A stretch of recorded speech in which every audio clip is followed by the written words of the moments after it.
legendary Mbaqanga singer and the original member of the Mautela Queens, Nobesuthu Mbadu, has passed away. The 76-year-old died at Telamukharane Regional Hospital in the East Rand due to kidney failure. Nobesuthu joined the Mautela Queens in 1964 at the age of 19. The band went on to produce hits like Umuntu Umuntu, among others. Nobesuthu retired from stage in 2017 due to illness. Our family has asked for space to mourn peacefully and respectfully at this difficult time. The family further says details of the funeral and memorial service will be announced in due course. Right, to give us some details now, I'm joined by the family spokesperson, Vanessa Tloubatla. Vanessa, good to have you with us tonight here on In Focus. However, be it during this rather difficult time and difficult moment in the life of the Mautela Queens and the family of Nobesuthu. Now, let's talk about, of course, her journey with this particular illness and to this point. Hi, Tabo. Thank you so much for having us. Yeah, so Nobesuthu fell ill in 2017, as you stated in your intro there. So she hadn't been well for such a long time. It started out with just like some physical issues as far as like, you know, her legs giving in and everything, being that she'd used them for so many years. And then just now recently, then we discovered in April this year that she had kidney failure. And these last days, she'd gone into the hospital and they were actually recommending that she have surgery at Baragwanath when she didn't make it.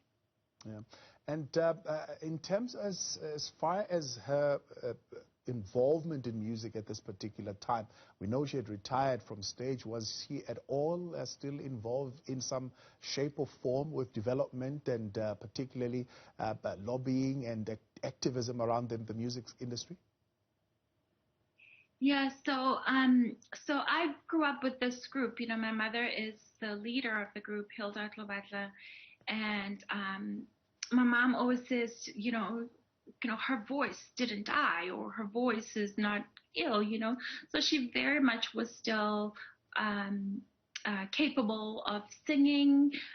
There's been a few recordings, you know, after 2017 that she'd participated in, and things like workshops whenever they would do workshops or like master classes for the younger kids, you know, so she participated still. It's just that she physically was unable to be on stage and do what she did best. Yeah. As you say, Vanessa, you grew up with this particular, I call it, I suppose, an institution, because it's not just a group. It represents a whole lot more for the South African music scene and the type of footprint that it has managed to achieve throughout the world. Talk to us about some of the highlight moments that you recall with Nobesuthu and being part of this group. Yeah, you know, first of all, Nobesuthu was very shy. She didn't like to do interviews. She didn't want to, you know, any attention on her. She was extremely shy, but whenever she got on stage, she just came alive, you know. She had, I think, I think, in my opinion, she had an alter ego, because the person that she was on that stage was not the meek and humble person that you would see sitting in the corner just prior to the beginning of the show, you know. So I think highlights for me, I traveled a lot with them.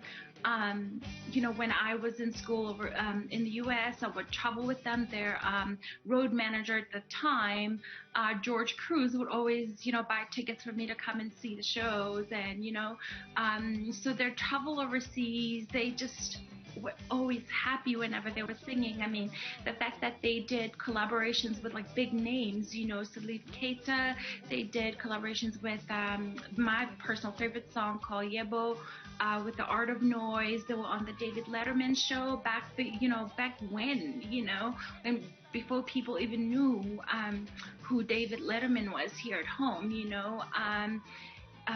they opened doors for many South African artists and Africans to be able to showcase their talent overseas. So I think there's so many talent, too many to count.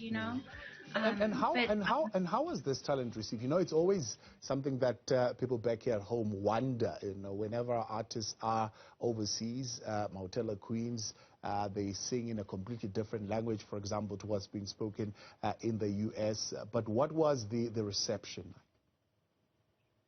It's intriguing to Americans, It's intriguing to people outside of Africa, I mean, even to other Africans, who don't speak our language, it's very intriguing to them. I mean, these I don't want to say just women, because also this group was formed by Mbabu, the Makgonatsotle band, and the ladies. They set trends. The clothes they wore, their uniform. I mean, the hats that they wore is kolo. People, it's fashionable now. So they set trends. So whenever they weren't home, people would look at them and admire their beads, admire their language, and just, want to know what they're saying, or, sometimes couldn't care what they were saying. They just danced along with them. So they have so many fans. You'd be so surprised, how well received they are overseas. Now, of course, I've caught a few of their interviews along with your mother, and they were not just group mates, but they really became sisters because of the relationship and the close-knit working relationship that they were involved in. How's your mom feeling, and what is her reflection? What will she miss particularly about Nobesuthu? You're quite correct, Tava. They were sisters, like even today when we went to her home and, went to go see my Mildred, to see how she was doing. My mother doesn't show a lot of emotion, so it's really difficult to kind of place how she's feeling a lot of the times.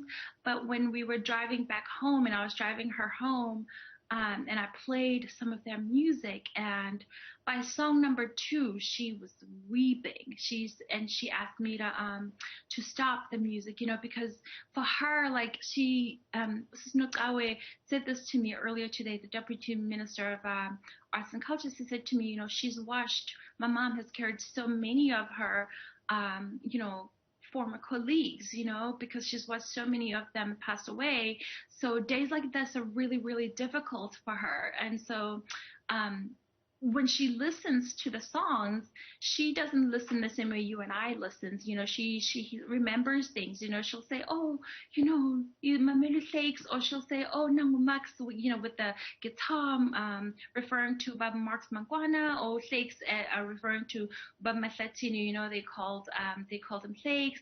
And then, so the sisterhood is still very much there. When we got to my Mildred's house today, who also is not well and she's unable to walk properly, they just were sitting there just like staring at each other, remembering the old days. They called Nobesuthu Ugeti because her middle name is Gertrude. So they would say, Ugetu hambile vele, like it's just, so they're very sad. It's days like this are hard for my mother. Yeah. Vanessa, I appreciate your time in coming through and, of course, giving us the information tonight. We really appreciate it. And, of course, I know you will, as soon as details are available, keep us posted through the various platforms of how we can continue to pay tribute and celebrate her work and her memory. Vanessa Tloubatla, I appreciate your time. Thank you very much for joining us tonight, speaking on behalf of the family of the legendary Nobesuthu of the Mautela Queens. Well, joining me to pay their tribute and reflect on the legacy of Nobesuthu and the Mautela Queens, I'm joined by legendary award-winning drum maestro Sipho Hotstix Mabuse, award-winning artist Sibongile Mngoma, activists, as well as Kwaito genius, they call him, Eugene Mthethwa.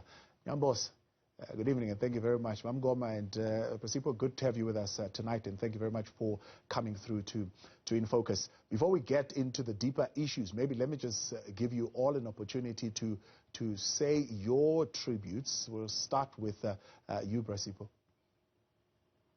Hi, hello, Chabo, and to all the viewers. And hello, Sibongile. Hey, Eugene. How's it? Yeah. Tavo,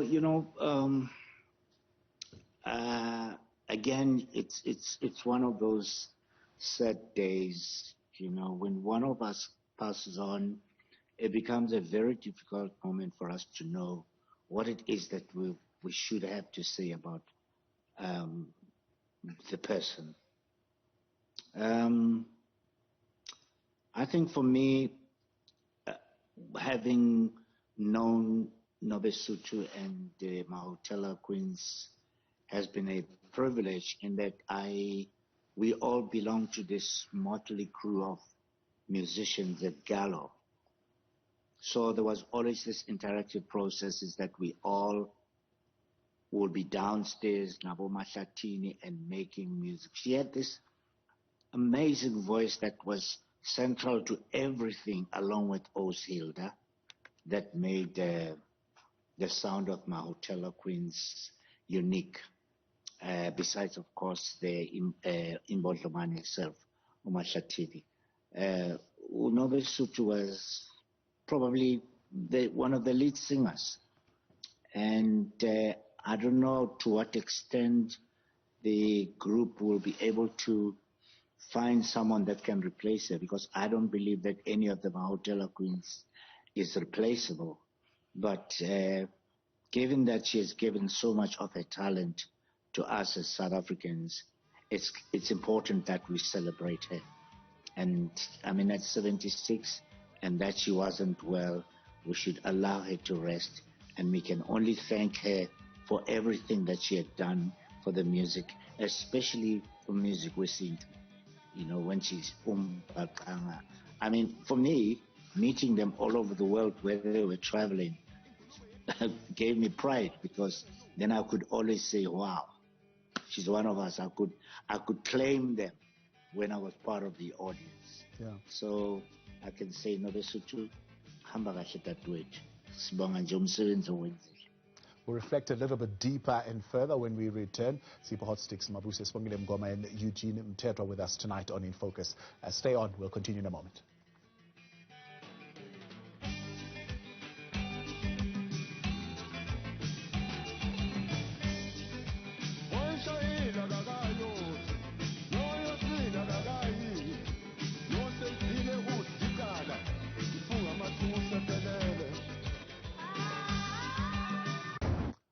Thanks for staying with us tonight here on In Focus. Let's continue then with our tribute and conversation tonight. Sipho Hotstix Mabuse, Sibongile Mngoma, and Eugene Mthethwa with us tonight. Mngoma, you've got that reflective, sharp, focused look on you, and I know when you've got that, you've got lots to say. Hope we can get to all of it tonight. But let's begin firstly with your tribute, but then also reflect deeply about why we have not necessarily kept the promises that we made when Bob Mahlatini passed away, particularly when it comes to our legendary artists and the undertaking that we need to have at least afforded them and the respect and the kind of accolades that they deserve. Thank you so much, Tawa, and good evening to your viewers and to my fellow artists, Mbabu Hotstix and Eugene. Israel, I listened to Eugene's new song, and I was like, yo, take me back to my youth. And then today you hear of the passing of one of the women who charted the way forward for us. I'm a 50-year-old woman, but I remember I'm a Mahotella Queen coming to my primary school and singing and dancing for us, Nobab Mahlatini. And so, when you hear of the passing of a legendary figure like Umamketi, you ask yourself, Uti, what are we doing to preserve? We talk about arts and culture, and then we talk about heritage. And somehow we think heritage is the renaming of streets and buildings. We don't understand that heritage is looking after our icons. Ksasala, if anything should happen to, or or Sipho, or myself, or Eugene, everyone would be like, oh, we've lost. No, you haven't lost. If while people are alive, you are not taking care of your own inheritance, because that's all it is. Our people are inheritance. That's our richest treasure. And somehow we've forgotten what it means to take care of people. We've become all about things. So I'm so saddened by the state of our minds when it comes to our artists, more than the state of the artist, the state of our mind, our mental capacity to understand the need to look after people, our biggest resource. So I don't know if it's correct to say people rest in peace when they struggled through life. I think it's time for us to revisit even that and start saying, we failed you. And just take full responsibility and say, we are so sorry. We failed you. We are hoping that we can do better for the coming generations, because this generation that is going now, or Mamgeti, or Brahu, or Soile Kumalo, all these people, we failed them, So as a nation, I don't know if it's actually the correct phrase to say rest in peace. We should be saying forgive us, and lapho lana khona, help us to do better. Sipho saying he's going nowhere. Perhaps you're going nowhere. Yeah, you're still around. Certainly. I'm going nowhere yet. Sibongile She's in a hurry. Certainly not going nowhere. Jabos, because all my peers are going. Let's bring you in here. I mean, you extensively... I didn't realize that you had that. I'm sorry. No, it did. So you worked extensively, I know, in your days at Downtown, and you would see Mamgeti in and out of those studios. But you've also had a passion to want to come out of this industry for a moment so that you can make things better. You did leave. You went into government. You tried to change things, pursue the interests of the artists. You came out eventually. I don't know whether you gave up because you thought it's just not going to happen. You're back in the industry, and the same still continues. Yeah, Thabo. I think today I would rather, Sibongile has given the narrative. May I firstly greet your viewers and pass my deepest condolences to the family and the entire industry, because indeed we have lost an institution. But I am comforted by the fact that the Mahotela Queens have done what they were supposed to do. You know, they interacted with us as youngsters without any disrespect and undermining us. They saw us as their children who need to be guided. As you've heard, that they were already participating in the development of up-and-coming artists who were, even currently, when Hilda is performing, she would be performing with the little Mahotela Queens, which is good. That's what is African. You transfer skills by giving the history handing down the history to the up-and-coming artists, and they've done that. I think at her age, she was at the age where she would participate in the veterans or the legends program that is run by the department. But I want to shy away from being political and say, thank you, Ma'am Getty, for having given us the gift of music. One of the things that I've said in my narrations around the issue of the industry is that we have not, as youngsters, we have not given back to people who led us, who held the industry through their over their shoulders, through blood, sweat, and tears. The Babsimlangenis are still alive. We'll wait for them to die. Sipho Hotstix Mabuse, we'll wait for them to die, and then we marvel about their history.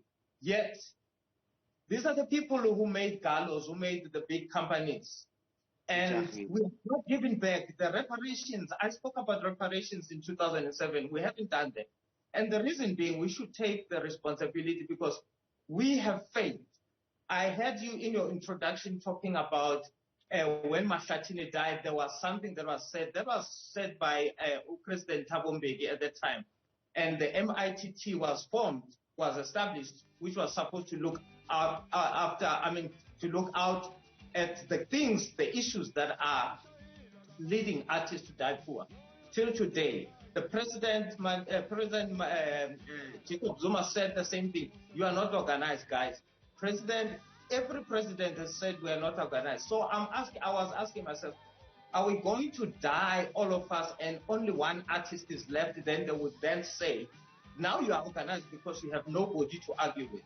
This is the problem. There's a gap between us and the elderly artists who are not handing down the history. We know that in an African way, you narrate the story to the youngsters to tell them the history. That's how Africans transfer their history from one generation to another. But there's a gap. We are not talking to our elderly people. We are not engaging with elderly people to get the knowledge, to get to know what struggles they went through. How can we do it better? You know. So I think for me, it is just to say, Umama agahambe kahle, rest in peace, because she has done what many have failed to do, and it is to transfer the skills. I've been asking, we've got artists, brilliant artists, that we could be sampling their sounds and using them in our songs. Yeah. My son was reminding me the other day and said, because in my album that I'm releasing on Friday, I wanted to do a song or two songs with my Hotel Queens. And she keeps on saying, hey, this song, it's got my Hotel Queens in it, my Hotel Queens in it. And there she's gone, so I've lost that opportunity. But that's I'm saying, we need to take, as artists, young artists, we need to say, indeed, Mam Sibongile, we have failed, we are failing. And the elderly people who are still alive, you have distanced yourself from us because we are doing music that you think maybe it's not music, but you have distanced yourself, and that is why we are going to lose artistic way of playing music. Young people are not playing guitars, young people are not playing instruments. I've got a piano, I play piano. But young people are doing music through computers because the elderly people are not transferring the skills to the youngsters. Indeed. Speaking of skills transfer, Sipho, let's wrap it up for us, particularly as Eugene raises the issue of the sound, the harmonics, the expression of Mautela Queens. I don't know of any South African girl group that is able to put a harmony together like that. In fact, you would know that in some of the big productions that we have been a part of, we have tried to duplicate that harmony. It's not something that is easy to put together.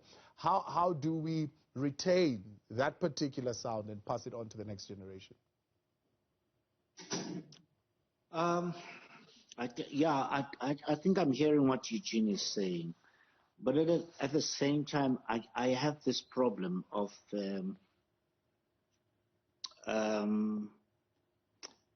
relating to how we evolve ourselves into the new music.